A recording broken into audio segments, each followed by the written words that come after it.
Faces. It would be difficult to spot me on a train, at the back of a plane, or in a crowd in the rain. There is so much to look at that could define a face like mine. How unique could the mask you wear be to someone else? Allow me to describe mine. Starting from my hair, which I took after my father.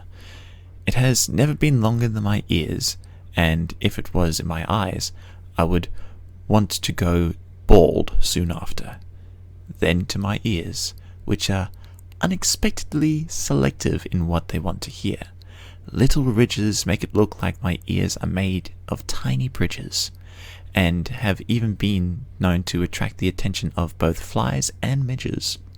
To my eyebrows, which to the Twitter generation have been described as on fleek, hold an interesting story that few very notice whenever we meet. Above my right eye there is a scar about an inch long, and is next to unnoticeably wide. I got it from an accident in 2005. I was in the backyard playing with a plastic racket and a tennis ball, which I could hit against a wall. Between each hit, I would throw the racket into the air and catch it. That was until I missed it, and it left a scar above my right eye. I also have permanent lumps on my head from the times I had baseballs hit me square, but the good news is, despite these knocks, I am not impaired. Moving to my eyes. A gift from my mum to her eldest son. The same eyes that my grandfather had. The sad thing is that, of all the names I could have been called, my nickname was Snortnius, or Snotty Nose, because of all the times that I got sick and bald.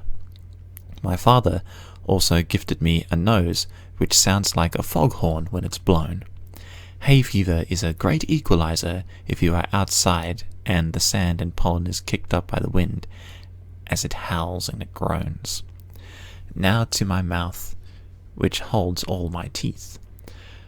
I have quite the overbite, and all are crooked underneath. All of my bottom row fall to the left, but work to pull together a nice smile. Occasionally, my overbite causes me a few problems on pot roast nights, but I have never really minded it since I was a child.